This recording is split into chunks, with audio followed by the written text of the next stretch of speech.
මේ අපි ඉන්නේ මේ මඩුලෝයේ මේ හරියට කියන්නේ ගොළුමලේ කියලා. මේකේ මේ ඔය එන සම්පූර්ණ වතුර ප්‍රමාණය මෙහෙම ගිහිල්ලා මෙතන ලොකු ගල් වලක් තියෙනවා. ඒ වලට වතුර වැටලිලා ඒක යටින් දොරක් තියෙනවා. ඒ දොරෙන් තමයි එළියට වතුර පාර යන්නේ. උඩින් වතුර යනවා පේන්නේ නැහැ. ඒක තමයි මේ හරියට ගොළුමලේ කියලා කියන්නේ.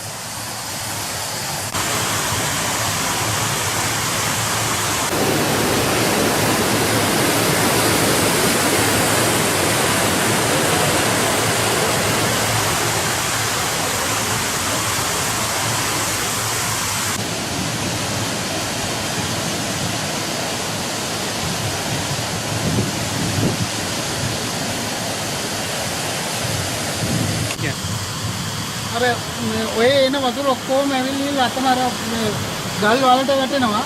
ඒ වැටෙන වතුර ඊට පස්සේ යටින් දොරකින් මෙතනින් එළියට එනවා. මේක හරියට අර මේ ලිඳක් වගේ. ඒකේ මේ වතුර යටින් ඇවිල්ලා සම්පූර්ණ වතුර ටික ඔක්කොම එළියට යනවා.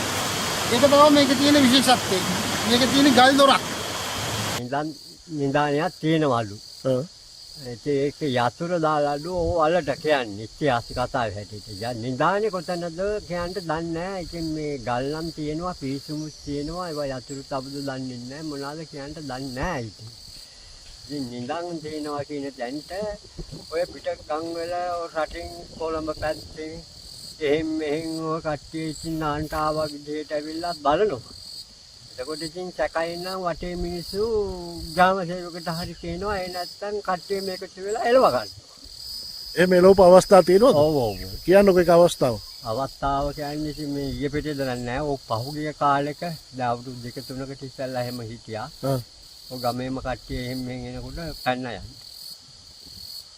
එතන මම මෙතන කොහොමද දැන් වතුර යන්නේ මේ මඩුලුවේ නේද? ඔව් මඩුලුව. ඒක වතුර යන විදිය පොඩ්ඩක් පැහැදිලි කරන්නකෝ. වතුර පල්ලහැට එනවා ඇවිල්ලා ඒ ගල් වලට වැටෙනවා. ඒ ගල් ලින්දට. ඒක තියෙනවා යටින් දොරක්. ඒ දොරෙන් එළියට එනවා වතුර. වද ජම්බුරයි. වතුර වැඩි කාලෙට උඩින් යනවා. එතකොට මෙතන අනතුරු සිද්ධ වෙලා එහෙම නැද්ද මොකෝ?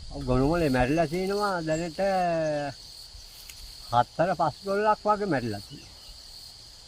යන්න බලන්න ඕන. බලන්ට ඇවිල්ලා නාන්ට බැහැලා ඒක මේක වෙලා ඉතින් මේ වතුරට වැටිච්ච මිනිස්සු දෙන්න 3 දෙනෙක්ම මේ ග්‍රාම සේවකලා පොලිසියෙන් ඇවිල්ලා තමයි ඒවා ඉස්පිතාලෙට කොටසක් අරන් ගියා. කොටසක් ගෙවල් වලට බාර දුන්නා. ගොඩාක්ම වැසිකිලි පහසුකම් නැහැ.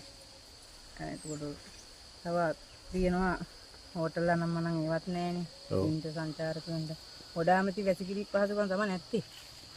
මේක කියන්නේ වැසිකිලි පහසුකම් නැතුව කාන්තාව වැඩිච්ච ළමයි අපහසුතාවයටපත් වෙනවා. ඒක පුළුවන් නම් ඒක මොකක් කරලා දෙන්න. මේ අපි ඉන්නේ මේ වලපනේ ගොළුමලේ කියන ස්ථානයේ යටිමාඳුරේ. අතරම මේ සංචාරකයන් ඉතාමත්ම වැදගත් ස්ථානයක් මෙතන.